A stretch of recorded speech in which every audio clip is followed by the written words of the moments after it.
Assalamualaikum warahmatullahi wabarakatuh.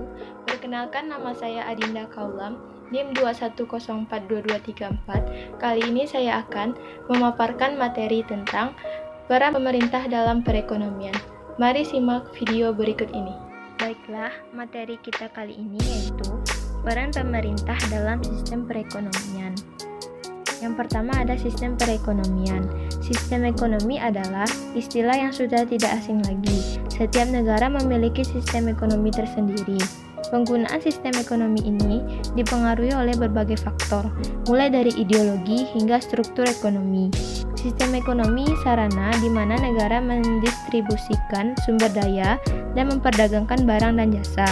Sistem ini digunakan untuk mengendalikan 5 faktor produksi seperti tenaga kerja, modal, pengusaha, sumber daya fisik, dan sumber daya informasi. Adapun kegiatan ekonomi di sini mencakup produksi, distribusi, konsumsi maupun investasi yang secara terintegrasi membentuk satu kesatuan utuh, teratur, dan dinamis sehingga mampu menghindari kekacauan di bidang ekonomi. Bisa dikatakan, sistem ekonomi adalah susunan unsur-unsur ekonomi yang saling berhubungan dan bekerja untuk memecahkan ekonomi, masalah ekonomi, serta mencapai tujuan tertentu. Yang pertama ada sistem ekonomi tradisional. Jenis pertama dari sistem ekonomi adalah sistem ekonomi tradisional. Aktivitas ekonomi pada sistem ini berhubungan erat dengan tradisi dan kebudayaan. Sistem ini identik diterapkan di masyarakat pedesaan dengan hasil ekonomi berupa pertanian. Yang kedua ada sistem ekonomi komando. Adalah sistem ekonomi yang terpusat. Sebagian besar sistemnya akan dikendalikan oleh pemerintah yang terlibat dalam proses produksi, mulai dari peralatan hingga ke fasilitasnya. Yang ketiga ada sistem ekonomi liberal. Adalah suatu sistem di mana negara memberi kebebasan kepada setiap orang untuk mengadakan kegiatan ekonomi. Yang selanjutnya ada sistem ekonomi campuran. Sistem ekonomi campuran adalah perpaduan antara sistem ekonomi pasar dan komando yang mengambil garis tengah antara kebebasan dan pengendalian, yang juga berarti garis antara peran mutlak negara atau kolektif dan peran menonjol individu. Yang kelima ada sistem ekonomi kerakyatan. Sistem ekonomi yang digunakan di Indonesia berdasar atas demokrasi ekonomi. Artinya produksi dikerjakan oleh semua masyarakat dan untuk semua di bawah pimpinan atau pemilik anggota masyarakat.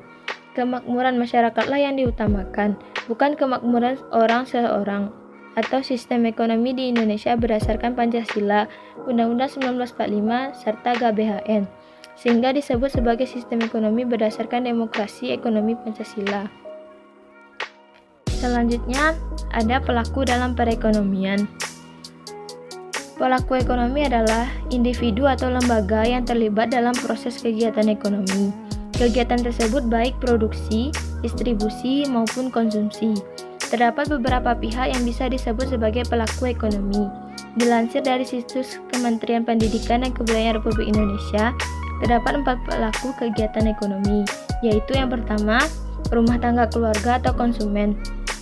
Rumah tangga keluarga atau konsumen adalah kelompok masyarakat yang melakukan kegiatan konsumsi barang dan jasa untuk memenuhi kebutuhan hidupnya. RTK memiliki pendapatan yang terdiri dari sewa, upah, bunga, laba, atau keuntungan. Berdasarkan hal tersebut terjadi interaksi antara rumah tangga keluarga dan rumah tangga perusahaan yang menyebabkan terjadinya aliran arus uang dan arus barang atau jasa. Yang kedua ada perusahaan. Perusahaan disebut sebagai produsen. Produsen adalah pelaku ekonomi yang berperan sebagai penyedia barang dan jasa bagi konsumen. Rumah tangga perusahaan atau produsen di Indonesia dikelompokkan menjadi badan usaha milik negara atau BUMN dan badan usaha milik swasta atau BUMS dan koperasi. Dalam bidang ekonomi, perusahaan memiliki peran sebagai produsen sekaligus pengguna dari faktor produksi. Yang ketiga ada pemerintah. Pemerintah mencakup semua lembaga atau badan pemerintahan yang memiliki wewenang dan tugas mengatur kegiatan ekonomi. Pemerintah terjun langsung dalam kegiatan ekonomi melalui BUMN atau BUMD. Fungsi pemerintah sebagai pelaku ekonomi sesuai dengan Undang-Undang 1945. Yang keempat adalah lembaga keuangan. Pelaku ekonomi juga memiliki peran besar adalah lembaga keuangan. Ini adalah pihak yang melakukan kegiatan keuangan, baik bank maupun bukan bank, untuk membantu meningkatkan perekonomian suatu negara. Selanjutnya ada peranan dan campur tangan pemerintah. Pemerintah sebagai salah satu pelaku ekonomi atau rumah tangga pemerintah memiliki fungsi penting dalam perekonomian, yaitu berfungsi sebagai stabilisasi, alokasi, dan distribusi. Adapun penjelasannya sebagai berikut. Yang pertama, fungsi stabilisasi, yakni fungsi pemerintah dalam menciptakan stabilitas ekonomi, sosial politik, hukum, pertahanan, dan keamanan. Yang kedua, fungsi alokasi, yakni fungsi pemerintah sebagai penyedia barang dan jasa publik seperti pembangunan jalan raya, gedung sekolah, penyediaan fasilitas penerangan dan telepon.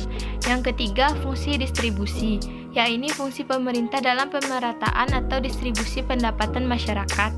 Yang keempat, pembangunan ekonomi di banyak negara umumnya terjadi akibat intervensi pemerintah baik secara langsung maupun tidak langsung. Yang kelima, mekanisme pasar tidak dapat berfungsi tanpa keberadaan atau aturan yang dibuat pemerintah. Selanjutnya itu intervensi pemerintah dalam perekonomian. Berikut adalah intervensi pemerintah secara langsung dan tidak langsung dalam penentuan harga pasar untuk melindungi konsumen atau produsen melalui kebijakan penetapan harga minimum dan kebijakan penetapan harga maksimum. Yang pertama yaitu intervensi pemerintah secara langsung.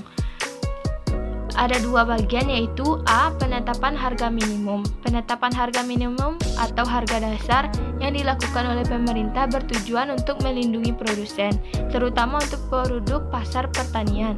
Misalnya harga gabah kering terhadap harga pasar yang terlalu rendah. Yang B. Ada penetapan harga maksimum. Penetapan harga maksimum atau harga eceran tertinggi yang dilakukan pemerintah bertujuan untuk melindungi konsumen. Yang kedua ada intervensi pemerintah secara tidak langsung, yaitu penetapan pajak. Kebijakan penetapan pajak dilakukan oleh pemerintah dengan cara mengenakan pajak yang berbeda-beda untuk berbagai komoditas, misalnya untuk melindungi produsen dalam negeri. Pemerintahan dapat meningkatkan tarif pajak yang tinggi untuk barang impor. Hal tersebut menyebabkan konsumen membeli produk dalam negeri yang harganya relatif lebih murah. Terima kasih.